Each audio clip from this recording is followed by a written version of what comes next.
I'm in the tower when the first plane doesn't respond. It's 6:47 a.m. on a Tuesday, and I've got my third coffee of the shift going cold next to the radar display. Marcus is supposed to relieve me in 13 minutes, but Marcus isn't answering his phone, and Delta 2847 isn't responding to any frequency. I try.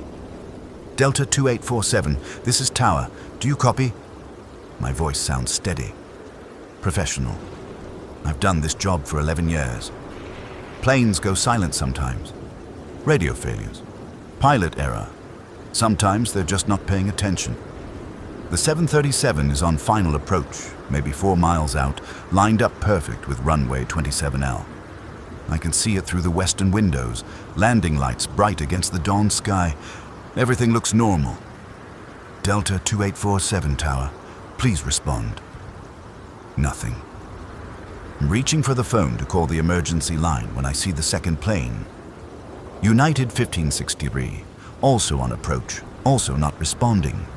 Both planes descending normally, gear down, but nobody's talking. That's when Sarah screams. I spin around in my chair. Sarah's at the ground control position, headset half off her head, staring at her monitors. Her face has gone white. What? What is it? She doesn't answer, just points at her screen with a shaking hand. I cross the tower cab in 3 steps. The ground radar shows maybe 40 aircraft on the taxiways and ramps. That's normal for morning rush. What's not normal is that half of them have stopped moving. Just stopped, right there on the pavement. And the ones that are moving aren't following any pattern I recognize. One cargo hauler is driving in circles near gate 34. Another plane, looks like a regional jet, is heading straight for the terminal building. Get them on frequency, I say. All of them. Emergency broadcast. Sarah's already trying. I can hear her voice shaking as she calls out to the aircraft, but nobody's responding. Nobody. I move back to my position. Through the windows, I can see both approaching planes now. They're maybe 2 miles out. Still descending. Still silent. The phone rings. I grab it. Tower, this is ground emergency. We've got a situation. The voice is frantic. A dispatcher I don't recognize. We're getting reports of attacks at multiple gates. TSA is calling in. Jesus Christ. What kind of attacks? People attacking other people. Biting. We've got officers down at gate 12 and hold on. Muffled voices in the background. Someone screaming. We're evacuating the terminal. The line goes dead. I stand there with the phone in my hand, listening to the dial tone. Below us, 500 feet down, I can see the terminal building. People are streaming out of the exits. Running. Even from up here, I can see they're running. Tower, this is approach. The radio crackles. It's Dave's voice from the approach control facility 5 miles away. Are you seeing this? We've got aircraft not responding. We've got static. Losing contact with multiple facilities. What's your situation? I key the mic. Tower's operational. We've lost comms with inbound traffic. Ground is reporting attacks in the terminal. Attacks? What kind of? More static. Orders to ground all traffic. FAA is issuing nationwide ground stop. Get everyone on the ground now. Copy that. But even as I say it, I know it's too late. Delta 2847 is maybe a mile out now. I can see it clearly through the western windows, approaching fast and low. No response, no change in attitude, just descending on a perfect glide path toward the runway. I try one more time. Delta 2847, Tower, you're cleared to land runway 27 left. Winds 270 at 8. But please acknowledge if you're receiving. Silence. The plane touches down. Perfect landing, center line. It rolls out normally for maybe 10 seconds. Then the nose gear collapses. The plane slews left, slides off the runway in a shower of sparks, and comes to rest in the grass. I'm waiting for the emergency slides to deploy, for people to evacuate. Nothing happens. The plane just sits there, nose down, one engine still spooling. "Crash phone," I tell Sarah. "Now." She's already dialing. I watch the second plane, United 1563, getting closer. A mile out, half a mile. Through the southern windows, I can see emergency vehicles racing toward the crashed Delta flight. Fire trucks, ambulances. They're halfway there when I notice something wrong with the way they're driving. Erratic. One fire truck swerves hard, nearly tips over, keeps going in the wrong direction. United 1563 touches down. This landing isn't perfect. The plane bounces once, hard, comes down again. I see a puff of smoke from the tires, but it stays on the runway, slowing down. For a second, I think maybe someone's actually flying this one. Then it keeps rolling through the intersection, past the turnoff. It's not slowing down fast enough. "He's going to overrun," I say. Nobody's listening. Sarah's on the crash phone, crying now as she talks. The other two controllers, Jenkins and Tom, have abandoned their positions. They're at the windows, staring down. United 1563 runs out of runway doing maybe 60 knots. It crashes through the barrier fence. Nose gear collapses just like the Delta plane, and it slides another 100 yards through the grass before slamming into a maintenance building. I see the wing tear off. Fuel spraying. No explosion. Not yet. I realize I'm gripping the edge of the console hard enough that my knuckles have gone white. Below the terminal is chaos. People everywhere. Running. Some of them chasing others. Even from up here, even through the tinted glass, I can see something is very wrong with the way some of them are moving. The radio comes alive with dozens of voices all at once. Pilots calling in, asking what's happening. Some reporting medical emergencies on board. One pilot screaming that his first officer attacked him. The frequencies dissolve into a wall of noise, voices talking over each other, alarms going off, someone sobbing. I turn down the volume. "We need to evacuate," Jenkins says. He's backing away from the windows. "We need to get out of here right now." "And go where?" Tom's voice is flat, resigned. He's older than the rest of us. Vietnam vet. He's seen bad things before. "You see what's down there?" I look down. The tower is 500 feet tall, all glass and steel, standing alone on the far side of the runway complex. To reach us, you have to drive across half a mile of open pavement. Right now, that pavement is empty except for one security vehicle speeding toward us, driving in serpentine patterns like the driver is drunk. The vehicle crashes into a light pole 200 yards out, stops moving. Nobody gets out. "Lock the doors," I say. My voice sounds strange in my own ears. Calm, detached. "Sarah, stop calling. They're not coming." "Jenkins, check what we have for supplies." "Tom." "I'm watching the radar," Tom says. He's already back at his station. "We've got 37 aircraft on frequency. Most aren't responding. Some are declaring emergencies. 3 are turning back." "Tell them we're closed," I say. "Tell everyone we're closed. Direct them to alternate airports." "Which airports?" David Approach said this is nationwide. I don't have an answer for that. The sun is fully up now. It's going to be a beautiful day. Clear skies, light winds, perfect flying weather. Through the western windows, I can see both crashed planes. Still no evacuation from either one. The emergency vehicles that reached the Delta flight have stopped moving. Some doors are open. I can see shapes moving around them, but from this distance I can't make out details. Sarah's still crying. Jenkins has moved to the small break room at the back of the cab. I hear him opening cabinets, the refrigerator. Tom is talking on the radios, his voice mechanical, repeating the same message over and over. "All aircraft, this is Tower. Airport is closed. Divert to alternates. Airport is closed." I sink into my chair and stare at the radar display. The green sweep shows aircraft all around us. Arrivals still coming in, departures that took off before the ground stop, aircraft just sitting motionless on taxiways. The whole system is breaking down.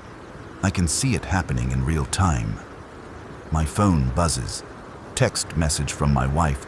"Are you okay? Something's happening. News is showing attacks everywhere. Please call me." I try to call. Lines are busy. I send a text back. "I'm safe, in the tower. Don't leave the house. I'll call when I can. I love you." The message shows as delivered. Then my phone loses signal completely. I try again. Nothing. Jenkins comes back from the break room. "We've got maybe 3 days of food if we ration it. There's water in the cooler. 5 gallons maybe. Vending machines have some stuff. Coffee, obviously." He laughs, but it sounds wrong. Hysterical. "Plenty of coffee." "The elevator?" I ask. "Still working. For now." The tower has one elevator running up the center of the structure. That's how we got up here at the start of shift, riding up through 500 feet of concrete and steel. There are also emergency stairs, but they're locked from this side. Security protocol. Only way to unlock them is from ground level. We're trapped. We just didn't know it yet. Another plane appears on the radar, inbound from the northwest. American 445, a 777, probably 300 people on board. Tom tries to raise them. This time, someone answers. "Tower, American 445. We're declaring an emergency. Multiple passengers are exhibiting violent behavior. First officer is incapacitated.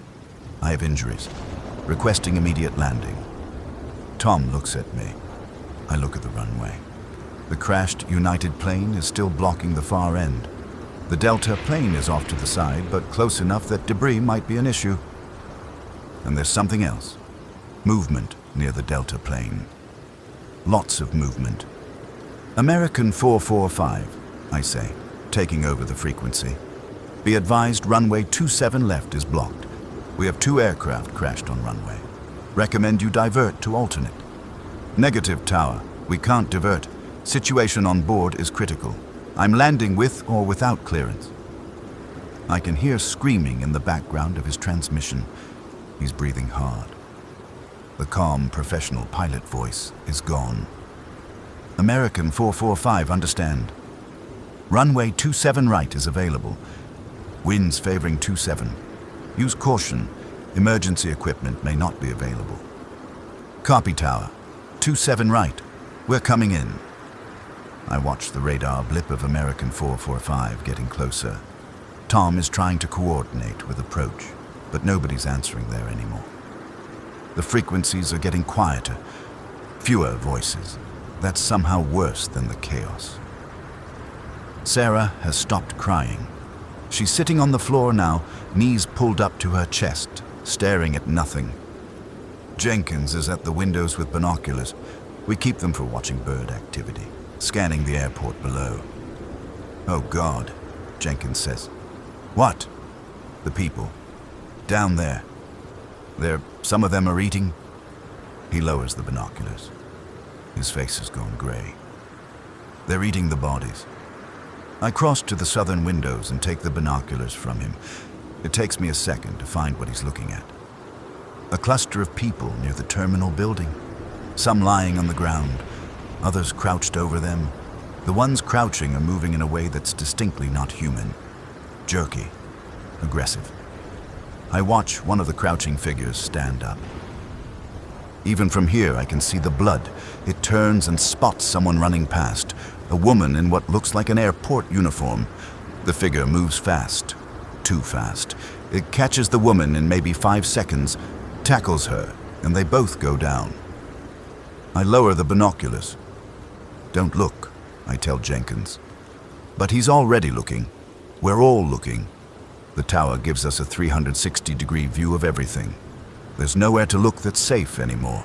American 445 appears through the western windows, coming in high and fast. The approach isn't stable. I can see the pilot is fighting it, trying to get lined up with the runway. The plane rocks back and forth, correcting, overcorrecting.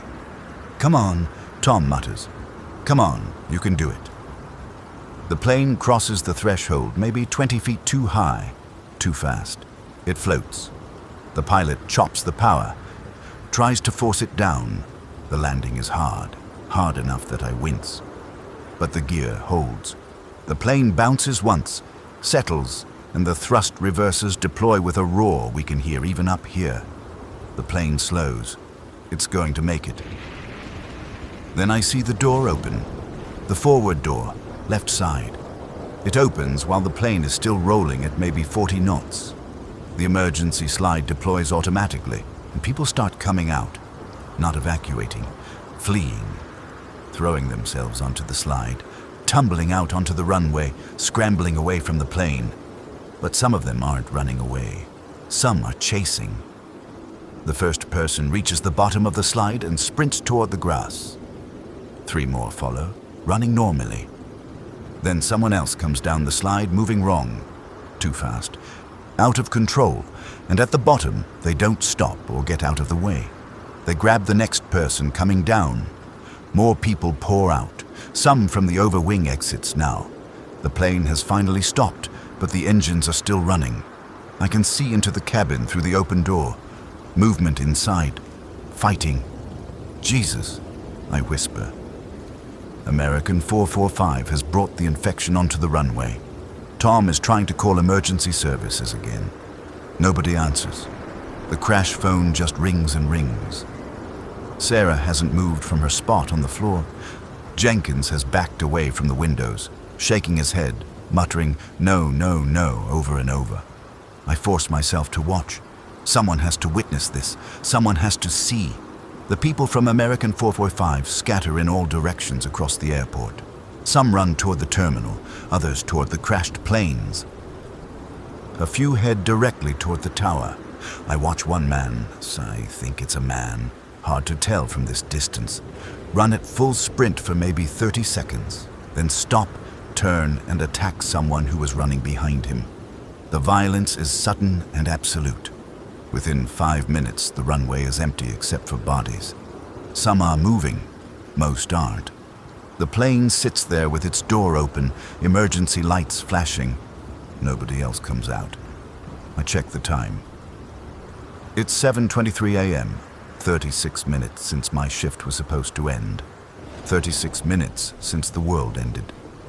The radar is almost clear now. Most of the aircraft that were inbound have diverted or landed elsewhere. The planes on the ground have stopped moving. Tom has stopped calling on the radio. The frequencies are silent. "We should check the elevator," I say. Nobody moves. "We need to know if it still works. We need to know if we can get down if we have to." "Why would we want to get down?" Jenkins asks. "You see what's down there?" "Just check it." He goes. I hear him walk across the cab. Our footsteps echo in the silence, and the elevator door opens with its familiar chime. He's back 30 seconds later. It works. Goes all the way down. Doors open on the ground floor. "Can you see anything?" "Just the lobby. Looks empty." "Lock the elevator at this level. Is there a way to do that?" Jenkins thinks. "Emergency stop button. I can put a chair in the door, maybe." "Do it." He disappears again. I hear scraping sounds as he wedges one of our office chairs into the elevator door. The alarm starts beeping, a steady, annoying tone, then silence as he disables it somehow. I turn to Tom. "What about the stairs?" "You can't open them from this side. You know that. Only way to unlock them is from the ground floor or with the override key." "Where's the override key?" "Security office. Ground level." So we're stuck. 500 feet up in a glass tower with a perfect view of hell. 3 days of food, 5 gallons of water, 4 people. I do the math. It's not good math. Sarah finally speaks. "My kids are at school." Her voice is distant, hollow. "They're 7 and 9. They're at school and I'm up here and I don't know if they're okay." Nobody knows what to say to that. "Try calling again," Tom offers. "Maybe the phones will work." She tries. We all try. Nothing. The cell networks are completely down now. Through the eastern windows, I can see smoke rising from the city. Multiple columns of black smoke, getting thicker. Something large is burning. The interstate is visible from here, a ribbon of gray cutting through the urban sprawl. Even from 5 miles away, I can see it's jammed with cars. None of them are moving. A plane appears on the horizon. Small, single engine. Probably a private pilot trying to get out. I watch it circle once, erratic, then head north. It gets maybe 2 miles before it banks hard to the right, spins and falls. I lose sight of it behind a building. No explosion. Or maybe there is and I just can't see it. How many planes are still in the air? I ask Tom. He checks the radar. Regional scope shows maybe a dozen. They're landing anywhere they can. Highways, fields. I saw one squawk emergency about 5 minutes ago, then disappear from the scope. How long until they're all down? An hour, maybe 2. Then the sky's empty. I've been an air traffic controller for 11 years. The sky is never empty. There's always something up there. Cargo planes, military flights, general aviation, someone. The idea of an empty sky is impossible to process, but I'm looking at it. The scope is almost clear. Just a handful of blips, all of them getting lower, all of them moving away. What do we do? Sarah asks. She's standing now, wiping her face. What's the plan? I don't have a plan. Nobody trained us for this. There's no procedure, no checklist, no emergency protocol for the end of the world. We wait, I say. We stay up here where it's safe. We watch the radios in case someone calls. We conserve food and water, and we wait for help. What if help doesn't come? Then we figure out something else. It's a non-answer, and everyone knows it. But it's all I have. Jenkins has returned from the elevator. Doors are blocked. Nothing's getting up here without us knowing. Good. Now take inventory. Everything. Food, water, medicine, anything useful. I want to know exactly what we have. He nods and gets to work. Tom is still at the radar, watching the last few aircraft disappear from the scope. Sarah sits at her old position, headset on, listening to the silent frequencies like maybe someone will call. I walk the perimeter of the cab, looking out each window in turn. North, the city burning. East, the terminal and crashed planes. South, the runway with bodies scattered across it. West, more smoke on the horizon. The interstate frozen in place. The tower has 12 sides, each one floor-to-ceiling glass. 12 windows on the apocalypse. We're in a fishbowl, suspended 500 feet above the nightmare, and there's nowhere to look that doesn't show us the end of everything. I complete the circuit and return to my station. The radar sweep continues its endless rotation, but now it's showing nothing. Just the green line spinning around an empty screen. I turn down the brightness to save power. Not that it matters. The tower has backup generators. We could stay up here for weeks on power alone. It's everything else we'll run out of first. Jenkins comes back with his inventory. He's written it on the back of a flight progress strip. Old habits. Food, 2 sandwiches in the fridge. Sarah's lunch, half a pizza, probably 3 days old. Box of granola bars, 12 bars. Vending machine has chips, candy, some cookies. Maybe 3,000 calories total if we're lucky. Water, 1 5-gallon cooler, almost full. Some bottles in the fridge, 6 bottles, 16 ounces each. Other stuff, first aid kit, cleaning supplies. Coffee, lots of coffee. Coffee maker, microwave.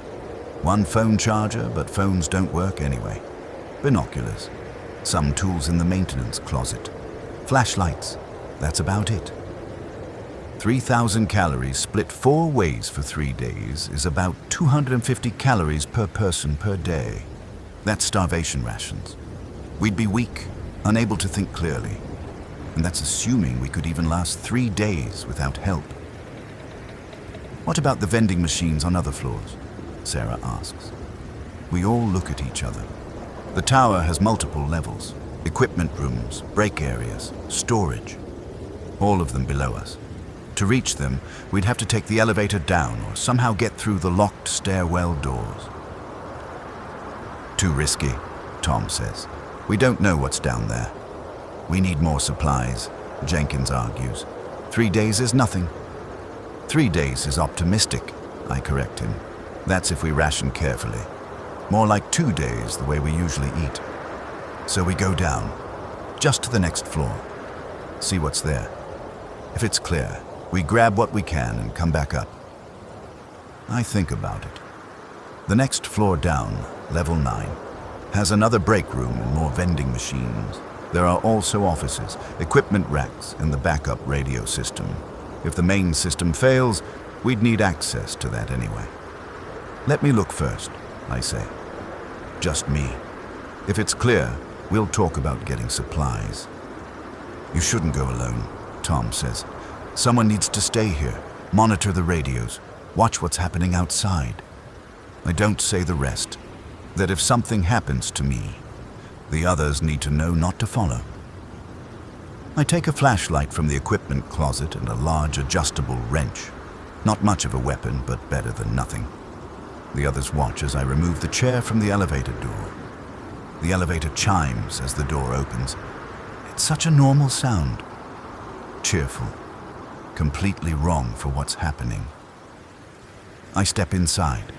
The button panel shows 10 levels, ground floor up to the cab at level 10. I press 9 and the door slides shut. The elevator descends with a soft hum. I watch the numbers change. 10. 9. The door opens. Level 9 is dark. Emergency lighting gives everything a dim red glow. The hallway stretches away in both directions. Doors on either side. It's completely silent except for the hum of equipment. I step out slowly, wrench raised, listening. Nothing moves. The air smells stale, recycled, normal. The break room is to my right, door propped open. I can see inside, tables, chairs, another refrigerator, vending machines against the far wall. It looks undisturbed. I move quickly to the vending machines. 3 of them, chips and candy in one, drinks in another, better snacks in the third. All of them still have power, displays lit up. I do a rough count, maybe 20 pounds of food total. 2 weeks if we ration carefully. Maybe more. But there's a problem. I don't have the keys. The machines are locked and I can't get inside without breaking the glass. I'm considering my options when I hear it. A sound from somewhere deeper in the floor. Shuffling, like someone dragging their feet. I freeze. The sound comes again. Closer. I back toward the elevator, not taking my eyes off the hallway. The sound is getting louder. Definitely footsteps. Irregular. 1 foot dragging. A figure appears at the end of the hall. Even in the red emergency lighting, I can see something is wrong with it. The way it moves. The angle of its head. It's maybe 50 feet away, shuffling toward me, and when it sees me, it makes a sound, this wet, rattling gasp, and speeds up. I run for the elevator, slam my hand on the button. The door starts to close with infuriating slowness. The figure is 20 feet away now. 15. I can see its face. Torn, bloody, wrong. The door closes. I hit the button for level 10 and the elevator starts to rise. I can hear something hitting the door from outside. Scratching, that awful gasping sound. Then I'm moving up and the sound fades. The elevator chimes. Level 10. The door opens and I stumble out into the cab. Tom is standing there with another wrench in his hand. What happened? There's someone down there. One of them, it's in the building. Sarah makes a small sound. Jenkins swears. Did you lock the elevator at this level? I ask. No, you didn't tell me to. Lock it now. Jam the door. Do it. Jenkins grabs the chair and shoves it back into the door opening. The alarm starts beeping again. He disables it the same way as before, pulling the power cable. The elevator is now permanently stuck at our level with the door blocked. Nothing is coming up, but that also means we can't go down. I sink into my chair, breathing hard. My hands are shaking. Was it? Sarah doesn't finish the question. Yeah, it was one of them, infected, whatever you want to call it. How did it get in the building? Tom asks. I don't know. Maybe it was here already. Maybe someone came to work sick and turned. Maybe it came in when everything went to hell. Does it matter? It matters if there are more of them. He's right. One infected on level 9 means the lower levels might be compromised. It means we can't get down. It means we're truly trapped now. I look at Jenkins' inventory again. 3,000 calories, 5 gallons of water, 4 people. We're going to have to break into the vending machines up here. I say, there's one in the back room. See if you can get it open without breaking too much. We need to conserve everything. Jenkins nods and goes to work. I hear banging sounds as he attacks the vending machine with tools. Tom has gone back to the radar. Sarah is at the windows, looking down. I join her. The airport has gotten worse. Much worse. The bodies on the runway aren't bodies anymore. Some of them are moving around, infected. The ones from American 445 have spread across the whole complex. I can see them through the binoculars, wandering aimlessly, attacking anyone they find. The terminal building is overrun, the parking garages, the service roads, and more people keep arriving. Not many, but some. I watch a car race across the airfield, driving on the taxiways, trying to escape. It makes it maybe a quarter mile before it crashes into a fuel truck. The doors open and people get out running. They're swarmed within seconds. Stop watching, I tell Sarah. I can't. I keep thinking maybe I'll see someone who made it, someone who's okay. Nobody's okay. She turns to me. Your wife, where is she? Home, 20 miles from here. Texted me earlier, but I haven't heard since. You think she's... I don't know. I hope she's safe. I hope she locked the doors and stayed inside. I pause. Your kids? Elementary school, 5 miles away. Her voice breaks. I just keep thinking maybe the teachers got them somewhere safe. Maybe they're hiding in a classroom or something. Maybe... She trails off. We both know maybe isn't enough. Jenkins has gotten the vending machine open. He's pulling out bags of chips and candy bars, stacking them on a desk. It's not much. Maybe adds another 2 days to our supplies. What about the coffee? Sarah asks. The coffee maker? What about it? Coffee has calories. Not many, but some. And caffeine might help. Keep us alert. She's right. It's something. Okay, we ration the coffee too. 1 cup each per day. Tom laughs. It's a bitter sound. 1 cup. I usually drink 10. Well, now you get 1. The reality of our situation is setting in. We're trapped in a tower with less than a week of food and water, surrounded by infected, with no way down and no hope of rescue. The initial shock is wearing off, replaced by the slow realization that we're probably going to die up here. But not yet. Not today. We take it hour by hour, I say. We ration everything carefully. We watch for opportunities. We stay alive as long as we can. Someone might come. The military might contain this. Things might get better. Nobody believes me, but nobody argues either. The sun is higher now. It's going to be a hot day. The tower has air conditioning, but I'm already thinking about power. The backup generators run on diesel. How much fuel do we have? How long will it last? Questions for later. Jenkins has finished inventorying the vending machine supplies. He's organized everything by type and calorie count. Old habits from Boy Scouts, maybe. It's oddly comforting to see the neat rows of food. Like we're in control of something. Okay, I say. New rules. Water. 1 bottle per person per day. That's 16 ounces. We split it into smaller drinks throughout the day. Food. We eat twice a day, morning and evening. Small portions. Granola bars for morning, everything else for evening. We make it last as long as possible. What about searching for more supplies? Jenkins asks. There's got to be other things in this building. Too risky. We know there's at least 1 infected below us. Probably more. We're not going down again unless we absolutely have to. So we just wait. We wait. We watch. We listen to the radios, and we stay alive. It's not much of a plan, but it's what we have. The day passes slowly. We take turns at the windows, monitoring the airport. The infected spread like a plague, moving through every building, every vehicle, every space. By noon, I haven't seen a single living person outside the tower. They're all dead or turned or hiding. The smoke from the city has gotten thicker, multiple large fires burning out of control. Nobody's coming to put them out. The interstate is still jammed, a parking lot stretching to the horizon.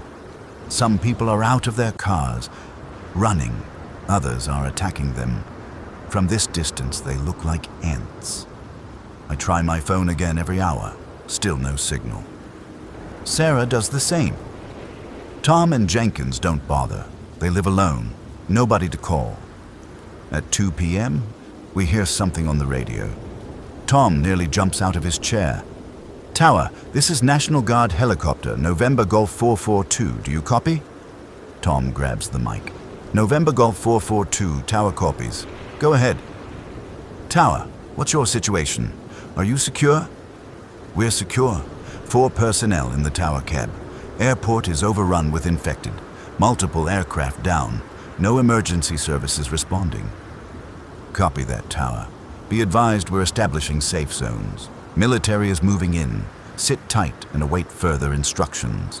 Do not attempt to leave your location. Repeat, do not attempt to leave. The situation on the ground is extremely dangerous. Understood. How long until evacuation? A pause. Longer than it should be. Tower, unable to provide timeline at this time. Prioritizing rescue of large groups. Monitor this frequency for updates. November, Golf 442 out. The radio goes silent. Prioritizing large groups, Sarah says. We're 4 people in a tower. We're not a priority. At least they know we're here, Tom offers. Yeah, they know, and they're not coming. She's probably right, but I don't say it. Hope is a resource too, and we need to conserve everything. The afternoon stretches out. We settle into a routine without discussing it. Tom monitors the radios. Sarah watches the northern windows, the direction of her kids' school. Jenkins paces. I try to make sense of the radar, but there's nothing to make sense of anymore. The sky is empty. At 6 p.m. we eat. I split a granola bar 4 ways, barely 3 bites each. We save the rest for tomorrow. Everyone drinks 4 ounces of water. It's not enough. It's nowhere near enough, but it's all we can spare. The sun starts to set, painting the sky orange and red. It's beautiful in a horrible way. The fires burning in the city glow brighter as darkness falls. I count at least a dozen major blazes. The power grid is failing, whole neighborhoods going dark as we watch. We should sleep in shifts, Tom suggests. 2 awake, 2 sleeping. Just in case. In case of what? Jenkins asks. In case anything. In case the infected figure out how to get up here. In case something changes. I don't know, just in case. It's a good idea. We're all exhausted.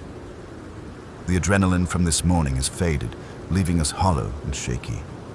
4-hour shifts, I say. Tom and I take the first watch. Sarah, Jenkins, try to sleep. They find spots on the floor, using jackets as pillows. The tower cab isn't designed for sleeping.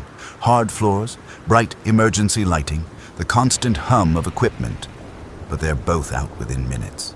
Exhaustion trumps discomfort. Tom and I sit in the darkness, watching the world burn. "You got family?"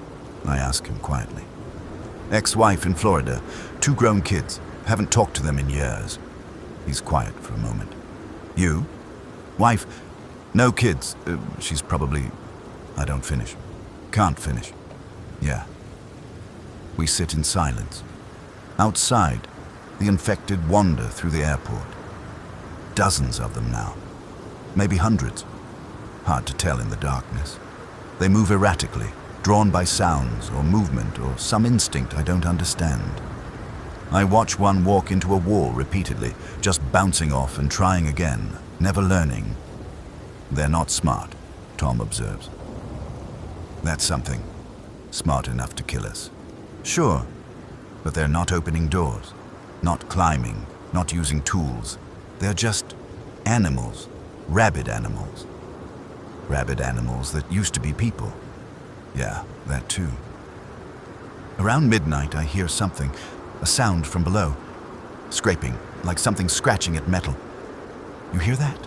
I whisper. Tom nods. "Been hearing it for an hour. Didn't want to say anything." We listen. The sound continues. Rhythmic. Patient. Something is trying to get up here. "The elevator?" I ask. "Maybe. Or the stairs. Could be trying both." "Can they get through?" "I don't know. The elevator door is jammed solid. The stairwell doors are steel, locked from our side. But if there's enough of them, if they push hard enough..." He shrugs. "Everything breaks eventually."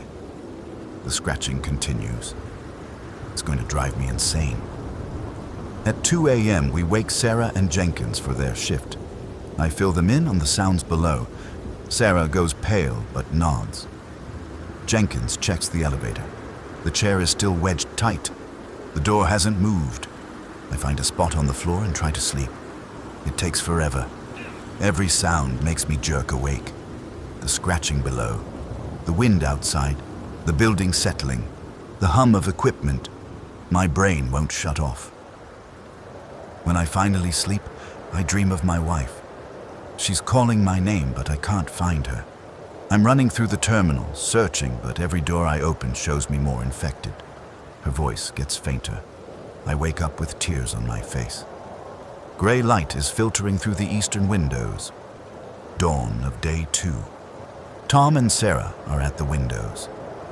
Jenkins is inventorying our food again, like maybe more will appear if he counts carefully enough. "Anything happen?" I ask. "Scratching stopped around 4, Sarah says. "Haven't heard anything since." I check the elevator. The chair hasn't moved. I peer down through the gap but can't see anything in the shaft below. "Maybe they gave up," Jenkins suggests. "Maybe." We eat breakfast, quarter of a granola bar each. 4 ounces of water. My stomach is already cramping from hunger and we're not even 24 hours in yet. The airport below is covered in bodies. In the daylight, I can see the extent of the carnage. Hundreds dead, maybe thousands. Some are moving, infected, but most are just still. Dried blood everywhere. The runway is painted with it. No aircraft have moved. American 445 sits where it stopped yesterday. Door still open, emergency slide still deployed. The other crashed planes haven't changed. Emergency vehicles are scattered around, abandoned. The terminal building is destroyed. Windows broken, doors hanging open, infected wander in and out. I watch one drag a body across the pavement. Another sits in the middle of the taxiway doing nothing, just sitting. They slow down when there's no stimulus, Tom observes. No food, no sound, they just stop. "So we stay quiet," Sarah says. "We're 500 feet up in a sealed building. They can't hear us." Can't they?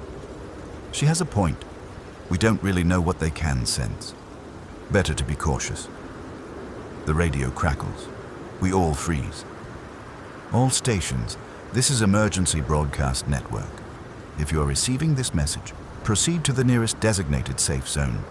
List of safe zones follows." We listen to the broadcast. It's automated, repeating on loop, The list of safe zones includes military bases, government buildings, a few hospitals. The nearest one to us is 40 miles away. 40 miles through hell. We're not walking 40 miles, Jenkins says. No, we're not. The broadcast continues. Instructions for finding food and water. Warnings about the infected. Advice on defending yourself. It all sounds reasonable until you're actually in this situation. Then you realize how useless it is. The broadcast ends. The radio goes quiet again. At least someone's still broadcasting, Sarah says. That means someone's still out there. The government, the military, someone. Sure, Tom says. But he doesn't sound convinced. The day grinds on.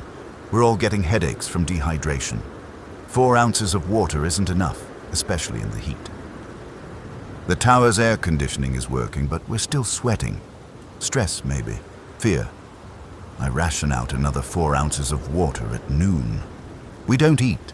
Stretching the morning granola bar counts as breakfast and lunch combined. Dinner will be half a bag of chips per person. Maybe some candy.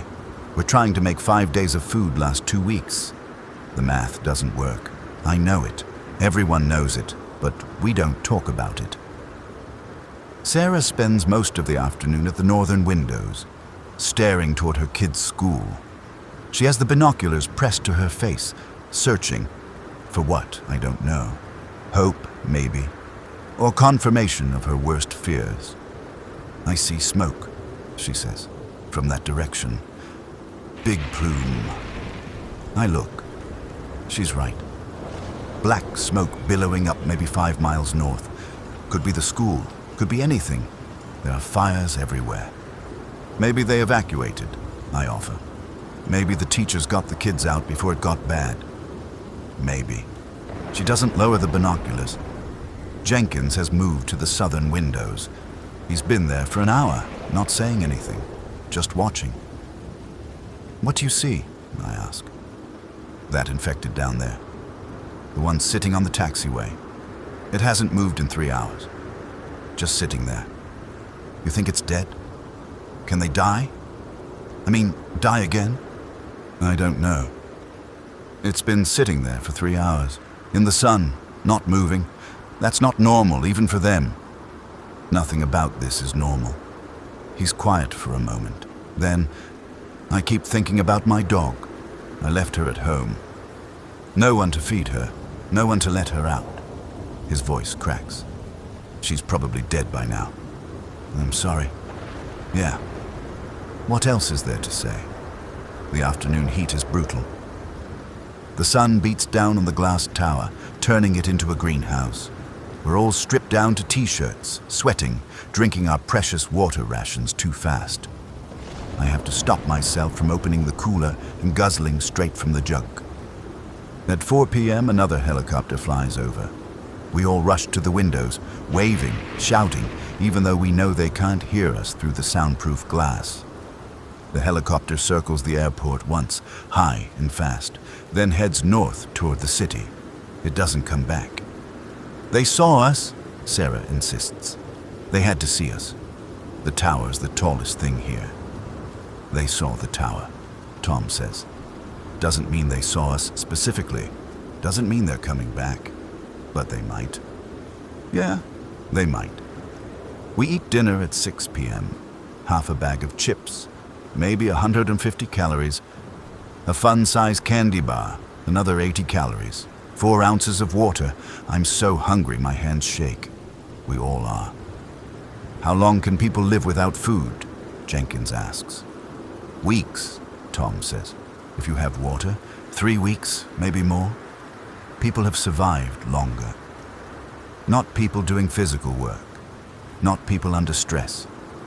We're not doing physical work. We're just sitting here. Our bodies are still burning calories. Stress burns calories. Thinking burns calories. We're dying slowly and there's nothing we can do about it. So what do you suggest? Sarah snaps. Should we just give up? Walk outside and let them tear us apart? Would that be better? I didn't say that. Then what are you saying? I'm saying we're trapped in here and we're going to starve and there's no plan to stop it. The argument escalates. Sarah and Jenkins going back and forth, voices rising. Tom tries to calm them down. I just sit there, too tired and hungry to intervene. Eventually they wear themselves out. Jenkins apologizes. Sarah cries. We all retreat to our corners of the cab, not talking. The sun sets. Day 2 ends the same way Day 1 did, watching fires burn, listening to scratching sounds from below, trying to sleep in shifts on a hard floor. But I don't sleep. None of us really do. We're past the point of sleep now. We're in survival mode, bodies running on adrenaline and fear, minds spinning through worst-case scenarios. Around 3 a.m., Sarah breaks the silence. I need to try. Try what? I ask. To get to my kids, I need to try, even if... She doesn't finish. Sarah, you can't. It's 5 miles through infected territory. You wouldn't make it 100 yards. You don't know that. Yes, I do. We all do. You've seen what's out there. They're my children. Her voice is steady, determined. They're alone and scared, and maybe they're still alive, and I'm sitting up here doing nothing. I can't do that. I won't. You'll die. Then I'll die trying to reach them. That's better than dying up here knowing I didn't try. Tom speaks up. How would you even get down? The elevator is blocked. The stairs are locked. The emergency ladder. We all stare at her. The emergency ladder. I'd almost forgotten about it. There's an exterior maintenance ladder running down the outside of the tower for emergency use. It's exposed to the elements, just a steel ladder bolted to the concrete, but it goes all the way to the ground. That's insane, Jenkins says. 500 feet down an exposed ladder, in the dark, with them down there? It's not insane, it's the only way. It's suicide. Maybe. But it's my choice. I walk over to her. Sarah, listen to me. Your kids, if they're alive, the teachers have them somewhere safe. If they're not, I pause. If they're not, there's nothing you can do. But if you die trying to reach them, then they've definitely lost their mother. Your best chance of seeing them again is staying alive. Staying here where it's safe, waiting for rescue. What if rescue never comes? Then we figure something else out, but not this. Not climbing down a ladder in the dark to walk 5 miles through the infected. That's not a plan. That's giving up. She stares at me for a long time. Then she starts crying again. Gut-wrenching sobs that shake her whole body. I put my arm around her and she collapses against me, crying into my shoulder. We stay like that for maybe 20 minutes. Eventually the sobs quiet. She pulls away, wipes her face. Okay, she whispers. Okay, I'll stay. But if rescue doesn't come soon, we'll reassess. I promise. She nods and goes back to her spot by the window, curling up on the floor. The rest of the night passes without incident. The scratching below has stopped completely. Either the infected gave up or there's something else happening. Neither option is comforting. Dawn of day 3. We're out of granola bars. Breakfast is a handful of chips each and 4 ounces of water. Lunch is nothing. Dinner will be the last of the chips and maybe some candy. After that, we're down to coffee and whatever random items Jenkins found in the vending machine. Some cookies, a few packages of crackers. 4 days of food left. Maybe 5 if we really stretch it. Then nothing. The water situation is worse. The 5-gallon cooler is half empty. At our current rate, 16 ounces per person per day. We have maybe 3 days left. After that, we're drinking from the toilet tank. Or we die of thirst. I'm doing these calculations in my head, over and over, like maybe the math will change. It doesn't. Tom finds a calculator in one of the desks and does the same calculation. He shows me the results without comment. We're on the same page. We need to get to those vending machines on level 9, Jenkins says. There's food down there. Water. We can't just let it sit there. There's infected down there too, I remind him. We saw one infected. 4 of us, we can take it. With what? A wrench? Good luck. So we just starve? I'm working on it. Working on what? There's no solution here. We either go down and get the supplies, or we die up here. Huh, he's right. I know he's right. But the idea of going back down there, of facing that thing in the hallway... Let me think, I say. Think fast. We don't have much time. I spend the morning pacing, trying to come up with a plan. The infected on level 9 is between us and the supplies. We need to either kill it, trap it, or lure it away. None of those options are great with the weapons we have. A couple of wrenches, some screwdrivers, office supplies. Then I remember the maintenance closet. I'd seen it yesterday but didn't pay much attention. I go check now, pulling open the door and peering inside. Tools. Lots of tools. Hammers, pry bars, a bolt cutter, electrical equipment. And in the back, hanging on the wall, an axe. Fire safety equipment. One of those classic red axes with a wooden handle. I take it down. It's heavy. Real. This could work. Okay, I tell the others. Here's the plan. Tom and I go down to level 9. Tom draws the infected toward the elevator. I wait with the axe. When it gets close, I deal with it. Jenkins, you stay here and monitor the elevator. If something goes wrong, if more infected show up, you pull us back up immediately. Sarah, you watch our backs from the windows. If you see anything approaching the building, you warn us. This is stupid, Sarah says. You're going to get killed. Probably. But we're dead anyway if we don't get those supplies. At least this way we have a chance. Nobody argues further. We're past the point of arguing. Tom and I prepare. We each take a wrench as a backup weapon. I have the axe. We remove the chair from the elevator door. The alarm beeps once, then the door slides open. You ready? I ask Tom. No, let's go anyway. We step into the elevator. Jenkins stays at the door, watching. Sarah has moved to a window with a view of the tower's base. The door closes, and we descend. 9, 8, 9. The door opens. Red emergency lighting. Silence. We step out slowly. Tom moves first, making noise, trying to draw the infected toward us. I follow, axe raised, every muscle tensed. The hallway is empty. We move forward. The break room is ahead on the right. The vending machines are visible through the open door. Still untouched. Tom keeps moving forward, deeper into the level. Here, he calls. Hey, over here. Something moves at the end of the hall, the same shuffling sound as before. The infected appears, same one I saw yesterday. It sees Tom and makes that terrible gasping sound. Starts moving faster. Tom backs up, leading it toward me. I'm pressed against the wall, axe ready.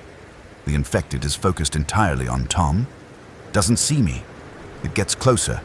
20 feet, 15, 10. Tom passes me, still backing up. The infected follows. I step out and swing. The axe catches it in the side of the head. The impact jars my arms, almost making me drop the weapon. The infected goes down hard, twitching, not dead, not quite. I raise the axe again and bring it down, and again, until it stops moving. I'm breathing hard. My hands are shaking. There's blood on the axe, on my shoes, sprayed across the wall. Is it dead? Tom asks. I think so. We wait for a full minute, watching the body. It doesn't move, doesn't get back up. Okay, I say, let's get those supplies. Fast. We move to the break room. Tom keeps watch while I attack the vending machines with the bolt cutter. The glass shatters easily. I start pulling out packages, shoving them into a garbage bag we brought. Chips, candy, cookies, crackers. The other machine has drinks. Water bottles, soda, juice. I take it all. How long? I call to Tom. 2 minutes. Move faster. I'm working as fast as I can. The bag is getting heavy. I move to the third machine, the one with better snacks, more crackers, some trail mix, protein bars, jackpot. I grab everything. We've got company, Tom says quietly. I freeze. How many? 3, maybe 4. Coming from the other end of the hall. Can we make it to the elevator? I don't know. They're moving fast. I grab the bag and run. Tom is already at the elevator, hitting the button. The door opens immediately. Thank God Jenkins kept it ready. We pile inside. I'm hitting the close button, but the door takes forever. I can see the infected coming down the hall now. 4 of them. Running. That horrible gasping sound multiplied. The door closes. One of them hits it a second later, hard enough to shake the elevator. We're rising. We made it. The elevator opens on level 10. Jenkins is there with a wrench raised. He lowers it when he sees it's us. You got it, he says, looking at the garbage bag. Yeah, we got it. I dump the bag on the floor. Everyone stares at the pile of food and water. It looks like so much more than it really is. Jenkins does inventory again. This buys us another week, maybe 10 days if we're really careful. 10 days. That's all. 10 more days of slowly starving in a tower, watching the world burn. But it's 10 more days than we had an hour ago. We reseal the elevator door, wedge the chair back in place. I clean the blood off the axe with paper towels and put it back in the maintenance closet. My hands won't stop shaking. Sarah makes coffee. Real coffee, hot and strong. We each get a full cup. It's the first good thing that's happened in 3 days. The caffeine hits hard on our empty stomachs, making us jittery and anxious. But at least we're alert. There are more infected in the building, Tom says. At least 4 more on level 9. Maybe more on other levels. The ground floor must be completely overrun, Jenkins adds. They're probably coming in through broken windows or doors. The longer we wait, the more there'll be. So we don't wait, I say. We got lucky today. We might not be lucky again. We need to start thinking about getting out of here. And go where? Sarah asks. We're 40 miles from the nearest safe zone. We don't have a car. We don't have weapons. We don't have a plan. Then we make a plan. We spend the afternoon brainstorming. The ideas range from practical to insane. Rappel down the outside of the tower using electrical cables. Wait for another helicopter and signal it somehow. Break into the radar equipment room and try to broadcast a distress call. Find a way to clear the building floor by floor. Take a vehicle from the airport and try to drive to the safe zone. Every idea has massive problems. No equipment for rappelling. No guarantee a helicopter would see our signal. No idea how to operate the radio equipment. Not enough people or weapons to clear the building. No keys for the vehicles, and they're all a quarter mile away across open pavement. By evening, we're no closer to a solution. We eat dinner, carefully rationed portions now that we have more supplies, and settle in for another night. But something has changed. We're not just waiting anymore. We're planning. We're thinking about the future beyond the next meal. It's a small thing, but it matters. Maybe we'll die up here. Probably we will, but we're not giving up yet. Day 4 begins with a surprise. The power goes out. Not completely. The emergency systems kick in immediately, backup generators humming to life. But the main power grid is dead. Through the windows, we can see the whole city is dark. No lights anywhere except fires. How long will the generators last? Sarah asks. Tom checks the mechanical room readout on the tower's systems panel. Depends on fuel consumption. At minimum load, just emergency lighting and critical systems. Maybe 2 weeks. If we run the air conditioning and all the electronics, 3 days. So we conserve power. Yeah, starting now. We turn off everything non-essential. The radar displays go dark. Most of the lights. The coffee maker. We keep one radio receiver on, monitoring the emergency frequency. But that's it. The tower goes from bright and humming with equipment to dim and eerily quiet. It's like a tomb. The heat builds quickly without air conditioning. By noon, the temperature in the cab must be 90 degrees. We're all sweating again, drinking more water than we should. The greenhouse effect through the glass is brutal. "We need to cover some of these windows," Jenkins says. "Block the sun. We use anything we can find. Jackets, paper, aluminum foil from the break room. It helps a little, not much." The afternoon drags. We're all lethargic from the heat and hunger. Sarah dozes by the window. Jenkins lies on the floor staring at the ceiling. Tom monitors the radio, but there's been nothing since the automated broadcast yesterday. I'm at the western windows, watching the runway, when I see movement. Not infected. Something else. A dog, German Shepherd looks like. Running across the runway, stopping to sniff at bodies, moving on. It looks healthy, alert, alive. I watch it for maybe 10 minutes. It's checking every body, looking for something. Food, probably. Or its owner. The dog reaches the area near American 445. There are dozens of infected there, wandering aimlessly. The dog sees them and starts barking. Big mistake. Every infected in range turns toward the sound. They start moving toward the dog, slow at first, then faster. The dog keeps barking, not understanding the danger. By the time it realizes and starts to run, there are maybe 30 of them chasing it. The dog is fast. It has a head start, but the infected don't get tired. They just keep coming. I lose sight of them behind the terminal building. I don't know if the dog made it. "Did you see that?" Sarah asks. She's awake, watching. "Yeah. You think it got away?" "I hope so. But I don't really believe it. Nothing gets away forever." The radio crackles to life. We all jump. "This is U.S. military emergency broadcast. If you are receiving this message, the situation is now classified as a level 5 outbreak. All civilian evacuation efforts have been suspended. Remain in place. Do not approach military vehicles or installations. Further instructions will follow. This message will repeat." The broadcast loops. Same message, over and over. "Evacuation suspended," Tom says. "That's it then. We're on our own." "They said further instructions will follow," Sarah points out. "That's what they always say, right before they disappear completely." He's probably right.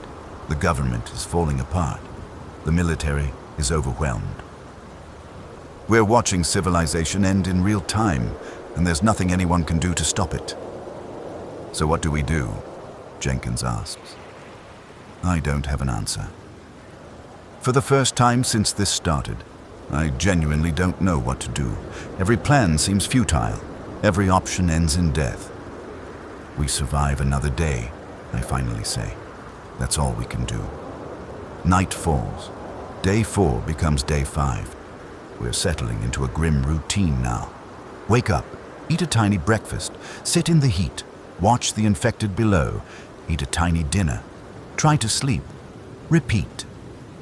The scratching sounds below have returned, louder than before. There are definitely more infected in the building. We hear them moving around, bumping into walls, making that awful gasping sound. The elevator door shakes sometimes when they push against it from below. "They're testing the defenses," Tom observes, "looking for a way up.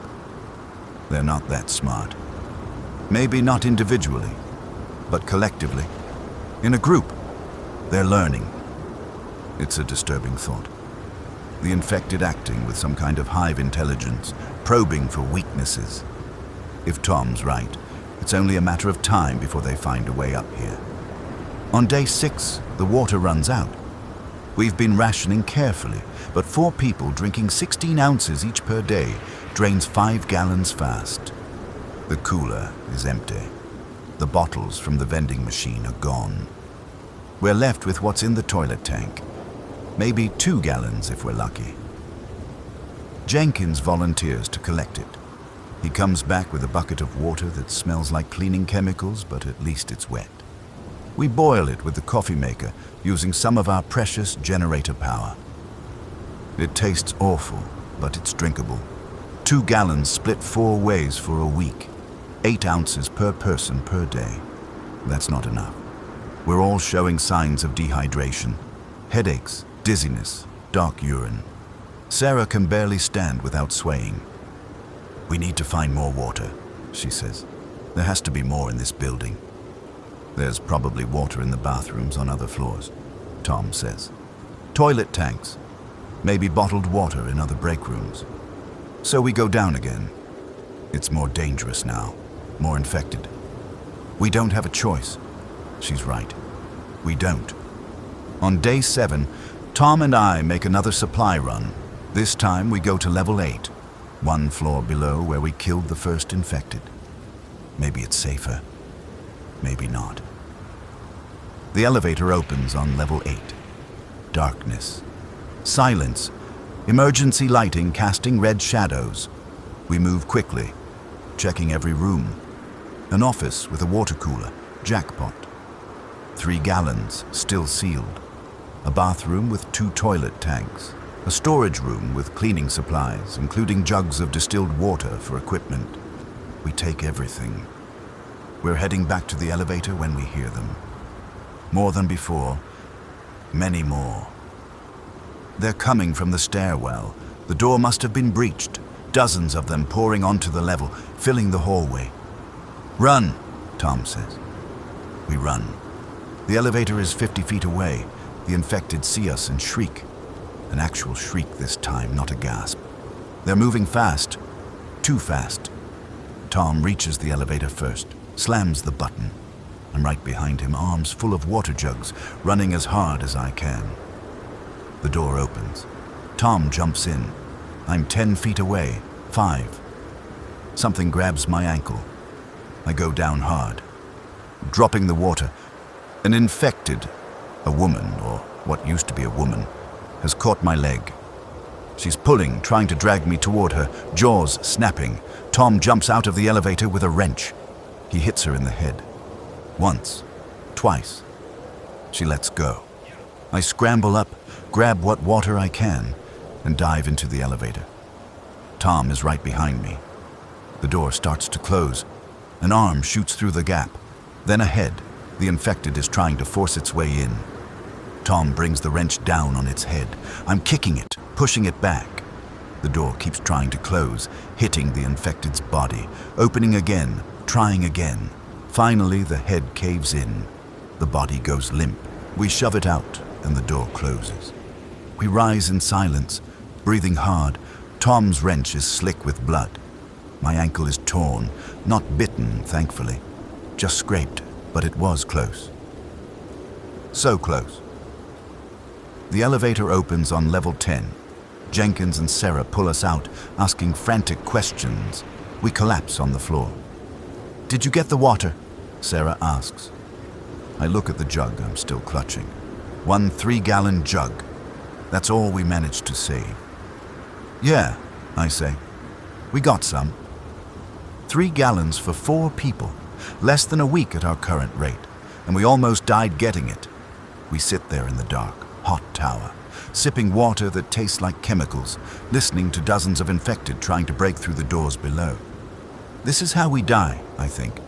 Not today, not tomorrow, but soon, very soon. Day 8, 9, 10. They blend together.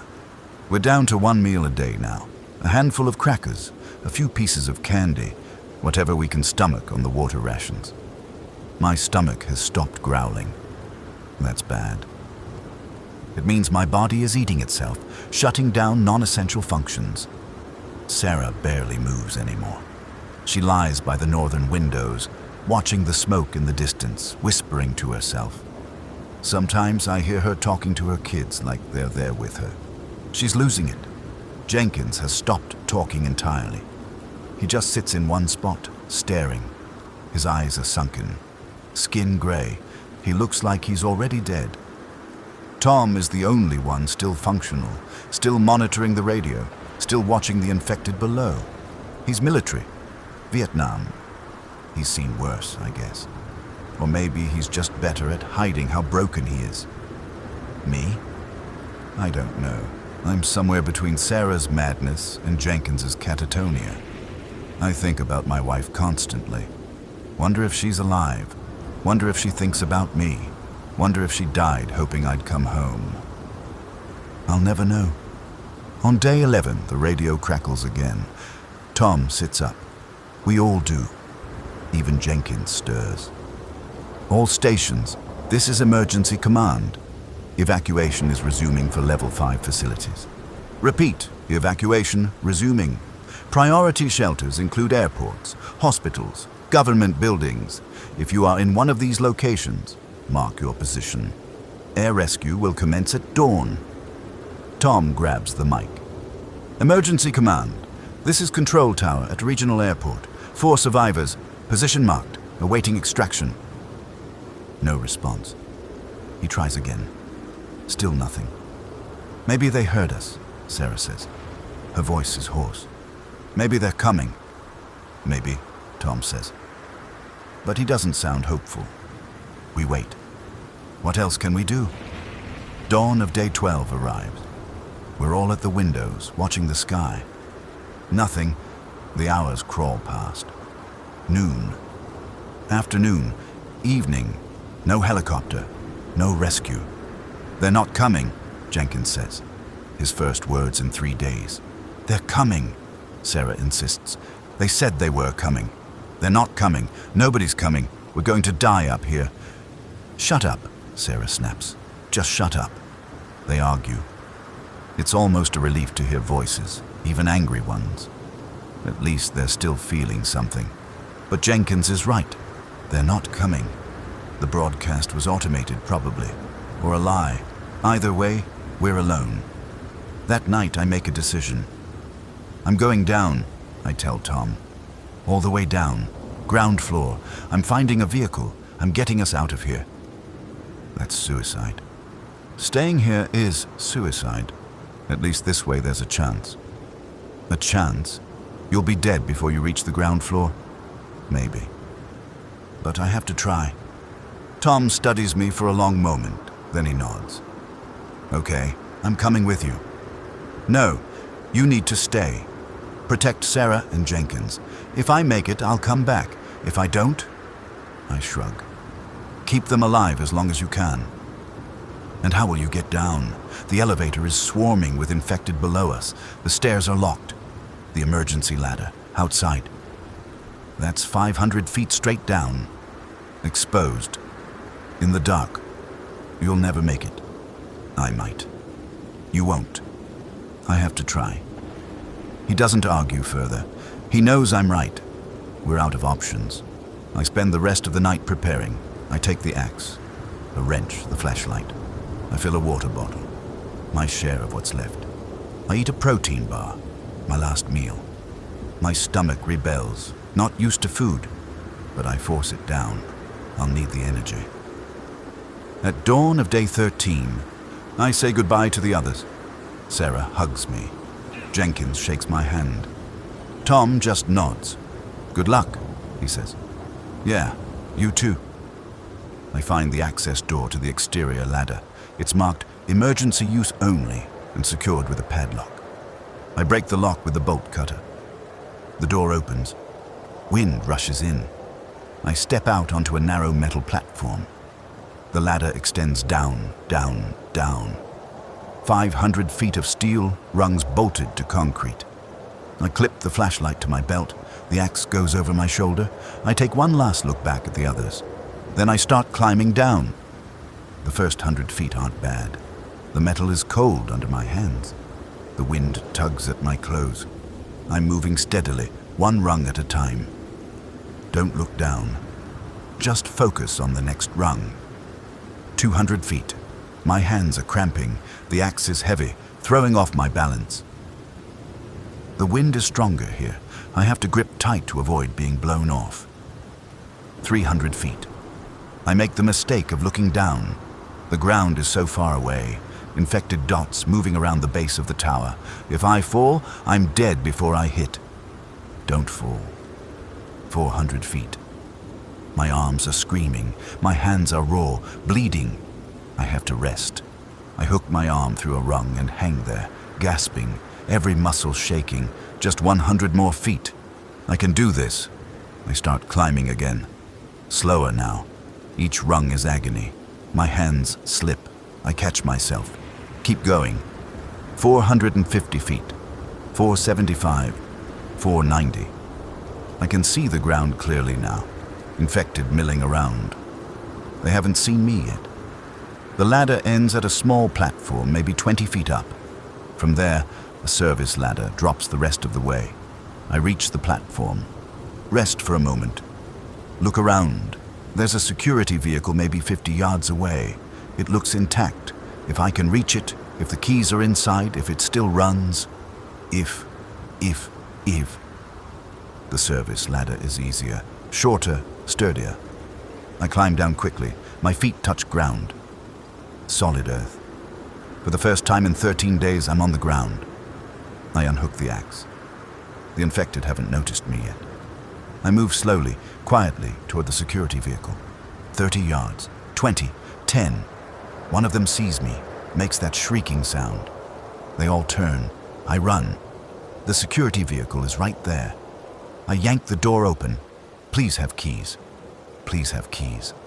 Keys in the ignition. Thank God. I jump in, slam the door. Infected are running toward me. 10 of them. 20. I turn the key. The engine catches. Roars to life. I throw it in gear and hit the gas. The vehicle lurches forward. I clip one infected, sending it spinning. More coming. I swerve around them, accelerating. The tower is behind me now. I can see Tom in the cab, watching through binoculars. I wave. Don't know if he sees. I'm heading for the perimeter road. There's a gate maybe a quarter mile away. If I can reach it, if I can get onto the highway, I have a chance. The vehicle is fast, faster than the infected. I'm pulling away from them. The gate is ahead. It's closed, but I don't care. I'm going through. The gate is chain link. The vehicle hits it at 40 miles per hour. The fence tears apart. I'm through. I'm out of the airport. The highway is jammed with abandoned cars. I weave between them, using the shoulder, the median, anywhere there's space. Infected are everywhere, but I'm moving too fast for them to catch. 5 miles. 10. The fuel gauge shows half a tank. Enough to reach the safe zone, maybe. If it's really there, if they let me in. 15 miles. I'm starting to believe I might make it. Then the engine starts knocking. Steam pours from the hood. The temperature gauge pegs into the red. No. The engine seizes. The vehicle coasts to a stop. I'm 15 miles from the tower, 25 miles from the safe zone, surrounded by infected, and I'm on foot. I grab the axe and start walking. This is how it ends. Not in the tower, not safe. Out here, in the open, walking toward a destination I'll never reach. But at least I'm moving forward. At least I tried. Behind me, the tower is a distant spike against the sky. Tom, Sarah, Jenkins. They're still up there. Still alive. For now. I walk into the swarm of infected, axe in hand, and the world goes red. When consciousness returns, I'm surprised to find I'm still breathing. I'm on my back, sky above me, gray clouds, moving fast, pain everywhere. My shirt is torn, blood on my hands, my arms, not all of it mine. I sit up slowly, the axe is next to me, blade crusted with dried blood. Bodies around me, 6 of them, 7, I don't remember.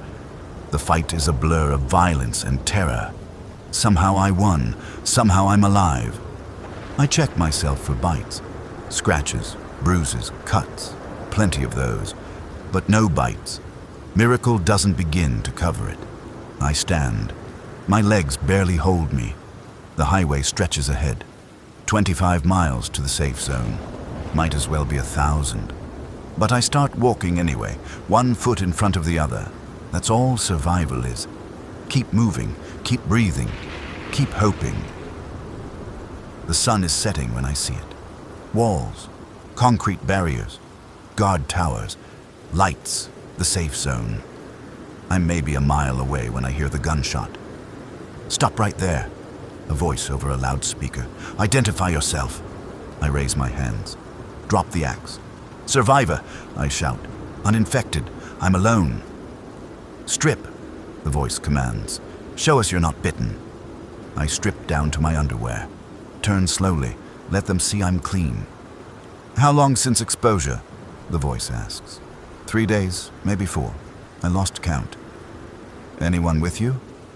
3 more. In the control tower at the regional airport. They're alive. They need help. We'll send a team. Get dressed. Walk forward slowly. Keep your hands up. I do as I'm told. The gates open. Soldiers in full hazmat gear meet me, scanning me with equipment, asking questions. I answer everything. Tell them about Tom, Sarah, Jenkins. Give them the exact location. They take me inside. It's a converted warehouse, hundreds of survivors packed into spaces marked with tape. Medical tents, supply stations, armed guards everywhere. A medic checks me over, cleans my wounds, gives me water. Real clean water. I drink until I'm sick, then drink more. You got lucky, the medic says. Real lucky. Most people don't make it this far. I know. The people in the tower. We'll send a helicopter at dawn. If they're still there, we'll get them out. They're there. They're waiting. The medic nods and moves on to the next patient. I find a corner, collapse onto a cot, and sleep for the first time in days. Real sleep. Deep and dreamless. When I wake, it's morning. I find the soldier in charge, ask about the rescue mission. Helicopter left 2 hours ago, he says. Should be back soon. I wait by the landing pad.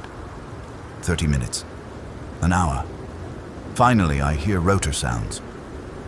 The helicopter appears, descending fast. It touches down and the door opens. Tom steps out, then Sarah, leaning on a soldier's arm, then Jenkins, carried on a stretcher. They're alive. Sarah sees me and starts crying. Tom just nods, that same nod from the tower. Jenkins gives me a weak thumbs up. We made it, all of us. Against every odd, we survived. The tower is empty now, 500 feet of glass and steel, abandoned. The infected still wander below, but they have no prey, just an empty monument to those 13 days of hell. Sometimes I think about that tower, about the view from the top, about the desperation, the hunger, the fear, about how close we came to dying up there. But we didn't die. We're here. We're alive, and that's enough. That's more than enough.